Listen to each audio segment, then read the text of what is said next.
Welcome to English Uncut. Let me ask you a question.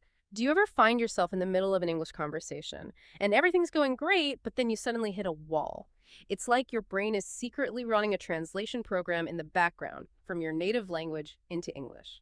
If that mental process, that translation, is making you pause and lose your momentum, you're dealing with one of the biggest hurdles in learning a language. It can make you feel stuck. Today, we are doing a deep dive into some really practical strategies with one goal in mind: how to think in English. We've looked at expert articles and linguistic research to give you the tools you need to start translating and start, well, really processing your thoughts directly in English. So if you're ready to make that shift, go ahead and like this, subscribe to the English Uncut channel, and maybe share it with a friend so you don't miss out on any of these lessons. Our mission today is to break down these concepts and give you a blueprint to remove that translation delay for good. And joining us to help with that is an experienced English instructor and cognitive language expert. It's great to be here. This topic is truly a game changer for learners. A game changer, I like that. It really is. Because when we say processing thoughts, what we really mean is moving beyond just memorizing words. Right. It's about activating that deep, almost automatic mental activity you need to understand and form ideas instantly. That shift is really the key to true fluency. That's a perfect way to put it. And that common challenge, that lag you mentioned, is something so many people feel. The research we looked at describes it as trying to catch up to a train that's already left the station. That phrase is just perfect, isn't it? It really captures the frustration. It does. Because a conversation, it flows in real time. And if you're stuck in that three-step process of 1, think in your native language, 2, translate to English, and 3, finally speak, well, you're always going to be a little bit behind. Always playing catch up. Exactly. The goal is to collapse those 3 steps into just one single action. Think in English and then speak. And it's that small delay that can make people feel, frustrated or maybe not good enough. It is. But the good news is you can actually rewire your brain with some specific intentional habits. And once you remove that translation step, the change is so noticeable, isn't it? It's instant. You start to feel more in control, and that alone is a huge boost to your confidence. Okay, so let's unpack this. We have 7 really practical, evidence-based tips. Let's start with the first one, which is all about connecting the physical world with the mental world. So tip number 1, it's a classic, but it's way more powerful than it seems on the surface: labeling objects around you. Right. The core idea here is all about environmental learning. The research is pretty clear on this. By creating a physical visual association, you start to bypass the need for that middle step of your native language. So you're basically turning your own house, your kitchen, your office into a learning space. That's it exactly. You're turning your environment into a place of, you could call it passive studying. I like that, passive studying. So you're learning without even setting aside study time. Precisely. And the most common way to do this is the sticky note method. It's simple. You just write the word chair on a sticky note and put it on your chair. Okay, but let's dig into that a little. Why does that actually work? Why does seeing the word mirror on a mirror help to break the habit of translating? Well, it's all about how your brain forms connections. At first, your brain links the English word to your native word, and then that links to the actual object. It's a chain. A 3-step chain. Right. The sticky note forces a direct link. It connects the visual of the mirror directly to the English word mirror. Every time you look at it, you're strengthening that direct connection. So you're training your brain to see the English word as the main label, not a translation. You're making it the primary descriptor. That's the key. That makes a lot of sense for physical objects, a spoon, a table, a window. But what happens when a learner feels like they've mastered all the nouns in their house? That's a great question. That's when you take it to the next level. You move from objects to concepts. How would that work? Well, for example, instead of just labeling your clock with the word clock, you could put a sticky note on it with a phrase about the action of time. Like what? Something like running late or time management. You're expanding from static objects to more dynamic ideas. So you're creating a visual cue for something abstract. Exactly. Or if you want to learn a word like procrastination, you could put a sticky note with that word on something you always put off doing, like that pile of laundry. Okay, so the main idea is to keep that direct visual link between the English label and the thing, or the action itself. Yes. The big takeaway is that by creating these physical labels, you're building a system that constantly reinforces the English vocabulary. It makes it a natural part of your daily life. And that consistency is what makes it automatic. It is. I mean, think Yeah. about it. If you touch your doorknob 20 times a day and you see the word doorknob each time, you've just had 20 tiny study sessions without opening a single book. That's a powerful way to start. But thinking is more than just single words. You need sentences, which I think brings us very nicely into tip number 2. It does. Tip number 2 is using simple sentences in your thoughts. This one feels really important, especially for learners who feel overwhelmed. It is critical. Often when people try to start thinking in English, they try to form these, really complex, perfect sentences right away. They're trying to match the complexity of their thoughts in their native language. Exactly. And that just leads to frustration. It's a classic case of overcomplicating the process. So the idea is to start with simplicity. Focus on basic sentences that just state what's happening. The goal isn't complexity, it's flow. That's it. We have to lower the barrier to entry. The research really emphasizes starting small, focusing on the here and now. I can read a few examples from our notes just to show how simple they can be. Yeah, that would be great. You can just think, I am hungry, Simple. or look outside and think, it's sunny today. Okay. Or maybe a simple plan, I need to buy milk. So we're talking about 3 or 4 word thoughts. They're basic, but they're complete English sentences. And the best way to practice this is by narrating mundane tasks. Mundane tasks, so just the boring everyday stuff. Yep, the ordinary activities you do without even thinking. By narrating your daily routine, you force your inner voice to start working in English. So you're using your chores as a training ground. Absolutely. While you're washing the dishes, you can think, I wash dishes. Or while you're making your morning coffee, I brew coffee. Or if you're checking your phone, I read messages. Exactly. And the most important point here is that perfection doesn't matter at all. So if a learner thinks, I read book, instead of the grammatically perfect, I am reading a book, that's okay. It's more than okay, it's successful. Because the main goal is to train your brain to connect the idea, the act of reading, directly to the English words. You're just trying to establish the pattern. Like building blocks. That's the perfect analogy. These simple sentences are your first sturdy blocks. You have to get comfortable with those before you can build anything more complex. So the advice is, if you're struggling, just simplify. Intentionally think smaller thoughts. Don't try to have a complex internal debate. Just, notice the weather. Yes, exactly. This reduces what we call the cognitive load. When your brain isn't worrying about complicated grammar, it can focus all its energy on just making that connection. And doing that over and over again is what starts to train your brain to think directly in English. And that's the shift that really boosts your confidence. It gives you that internal proof that you can actually function in the language. Okay, 2 very strong foundational steps. Now let's move on to how we can be more active with this using both communication and technology. So our third strategy is about active practice, even when you're by yourself. Tip number 3 is a really crucial exercise. Talk to yourself in English. Yes, self-talk. This is an incredibly powerful tool. And the reason is it deals with the single biggest fear in language learning. The fear of making a mistake. Exactly. When you're talking to yourself, there is absolutely no pressure or fear of making mistakes. All that pressure just disappears, and that's when learning can really speed up. It's just like creating your own private, safe rehearsal space. That's the psychological secret behind it. When you remove that pressure, your brain's effective filter, that's sort of an emotional wall that can block learning, it comes down. And you become more willing to experiment. Much more. You become more courageous with the language internally than you might ever be with another person. Let's break this down into some practical examples. How can our listeners really use self-talk in a structured way? Well, we can think of it in 3 different modes. The first is present narration. Okay. Think about the cooking example from our source material. As you're making dinner, you just give a running commentary, a play-by-play. Like a sports announcer for your own life? Kind of. You're thinking or saying out loud, now I chop the onions and then I need to boil the water. You're just turning your actions into real-time speech. Okay, so that's the first mode. What's the second? The second would be external observation. This is when you comment on the world around you. So if you're stuck in traffic, you might think, the traffic is heavy today. Or that car is moving fast. Right. You're forcing yourself to translate what you see directly into English dialogue. Okay, and what's the third mode? You said it was a bit more advanced. The third is mental rehearsal. And this is where self-talk becomes an amazing preparation tool. You're not talking about the present or the past.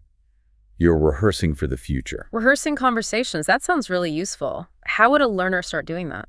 Okay, so imagine you have a meeting or maybe a party coming up next week. Right. You can anticipate the kinds of questions people might ask you. Then you practice your answers, either in your head or out loud. If you know someone will ask about your weekend, you can mentally rehearse saying, I'm planning to go to a museum and see a new exhibit. So this mental rehearsal lets you kind of preload your brain with the right vocabulary for a future situation. Yes. And the skill you're building here is huge.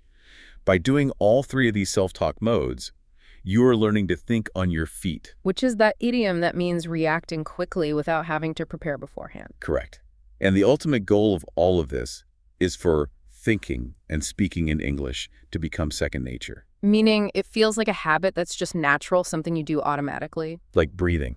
You Yeah. don't have to consciously think about it anymore. It just happens. That's the goal. And that transition from effort to automatic is what fluency is all about. It is. And self-talk is probably the most accessible way to practice. You can do it anytime, anywhere. Building on that idea of constant exposure, let's move to tip number 4. This one uses technology to create that same kind of environment. Change your device settings to English. This is a great tip. I'd almost say it's a non-negotiable step for anyone serious about immersion. To immerse yourself, to fully surround yourself with the language. Exactly. When you change your device settings, you are creating a small but total English environment every single time you pick up your phone or open your laptop.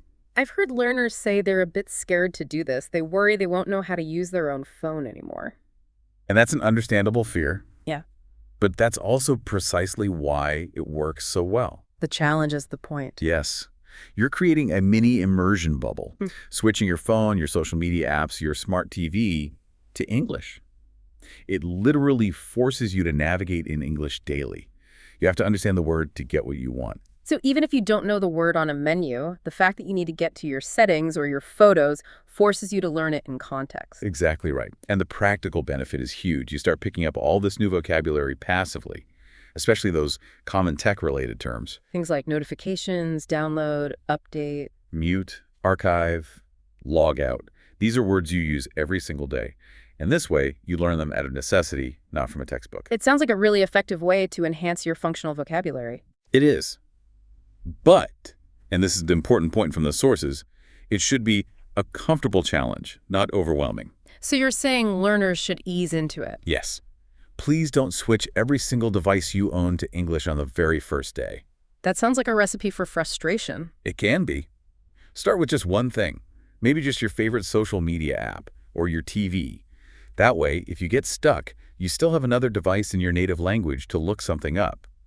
It minimizes the frustration, but maximizes the learning. That measured approach really helps with consistency, which is key. You're making a choice to immerse yourself a little bit more and building English into the background of your life. Okay, let's move into our next section. This is about deeper mental practice and integrating English into our daily routines. So tip number 5 builds on self-talk, but it's more about your spontaneous thoughts. It's thinking about situations in English. Right. The main idea here is visualization. It's about forming mental images and creating a kind of continuous internal mental dialogue with everything around you. So it's active thought practice. It is. You're constantly engaging the language parts of your brain. So if you're walking through a park, you shouldn't just be thinking your normal thoughts in your native language. You should be actively describing the scene to yourself in English. So if I'm at a coffee shop, instead of just standing there, I should be thinking. Exactly. You consciously choose to process what you're seeing through an English filter. You think to yourself, I'm ordering a coffee.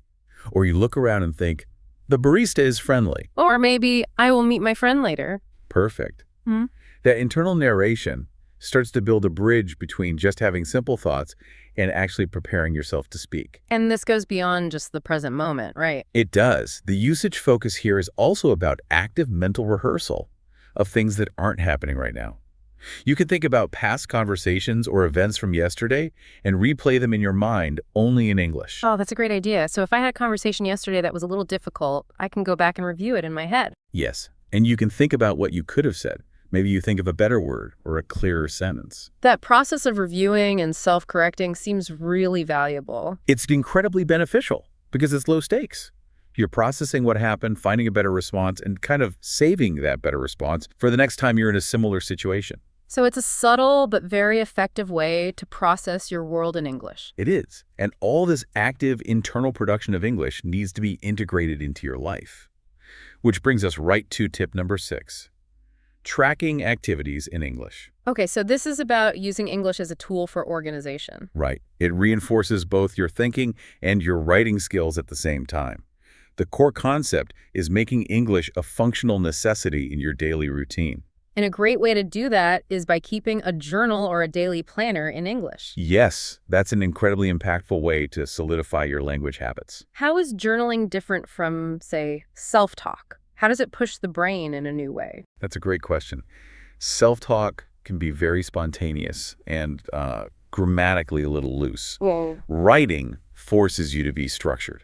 I see. When you have to write down your daily tasks and reflections, you're forced to take those abstract thoughts and shake them into coherent English sentences on a page. That just requires a bit more mental effort. So the practical application here could be really simple. You could just use a planner to quickly jot down your appointments. To write something quickly, yes, your to-do lists, or even just 1 or 2 sentences about your day. It doesn't have to be a long, elaborate diary entry. Not at all. The real benefit is that you are thinking about your thinking.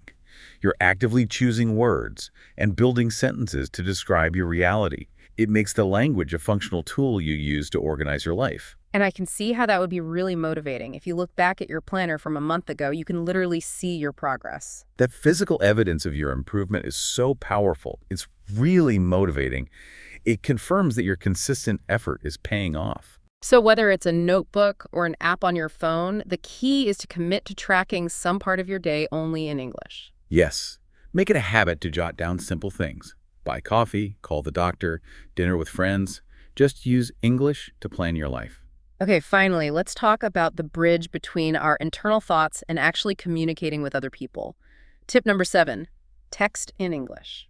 This is such a practical and modern way to immerse yourself. The idea is simple. Message your friends, post on social media, or even set your digital reminders, all in English. And the sources pointed out that texting is often less intimidating than speaking at first.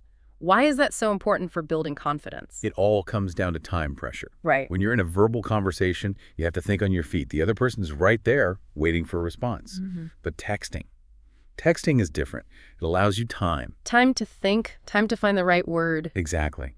You can construct your sentence carefully. You can look up a word if you're not sure. You can even fix a mistake before you hit send. So you're still producing English, but you've removed the high-pressure environment of a live conversation. That's it. Texting is like a training ground for verbal fluency. As you practice this way, you naturally become more fluent and quicker in your responses over time. So it's really a stepping stone to feeling more confident when you actually have to speak. A very important one. The muscle memory for building sentences gets stronger and stronger because you're focused on getting it right, without all the stress of performing in real time. So find a friend who's also learning, or maybe just start commenting on English language social media posts. The goal is just high volume, low pressure practice. And when you combine that with all the internal practice we've discussed, the self-talk, the visualization, you create this complete environment where English is always active. We've covered 7 really powerful strategies here, and they all seem to come back to one core idea. They do. And that idea is consistency. None of these tips will work like magic on their own. Their power comes from applying them every single day. By making them a natural part of your routine. Yes, that's how you make steady progress and achieve that seamless fluency we've been talking about. That's when it becomes second nature. And that's when the stress of learning a language finally starts to disappear. That was a fantastic deep dive into the practical steps you can take to stop translating and really start thinking in English. We've talked about why labeling works, how starting simple is key, and why things like self-talk and texting are such vital steps towards confidence. And it's important to remember that what you're doing is actually neurological. You're not just learning words. You're building new pathways in your brain to make English the default language for your thoughts. And that just takes consistent, intentional effort. And we want to leave you with a final thought of encouragement. Every single person who is fluent in a second language had to get over this translation hurdle. You are doing the work right now to get past it. And every time you use one of these tips, you're getting one step closer to that feeling of automaticity. So as we wrap up, we want to give you a little mental challenge to try tonight. It builds directly on the ideas of visualization and self-talk. Yes. Before you go to sleep tonight, I want you to challenge yourself to mentally review your entire day, from the moment you woke up to this moment right now. But there's a rule. There's one important rule. Hmm. You have to do this entire reflection, this mental rehearsal, using only the simple English sentences and phrases we talked about today. So force yourself to go through all the mundane tasks of your day. I drank coffee, I went to work, the phone rang. All in simple English. Don't let your brain switch back and translate. This exercise forces you to stay engaged with the language for a sustained period of time, and it's a powerful mental workout right before you sleep. It helps to reinforce those new English pathways overnight. It's a low-stakes, high-impact exercise that really maximizes your exposure. It really is. Thank you so much for joining us for this deep dive into how to think in English. Now, the original source we looked at mentioned a special free guide packed with more vocabulary and insightful tips. So if you want to go even deeper, make sure you track down that resource. Keep using these strategies, stay consistent, and happy learning. Until next time.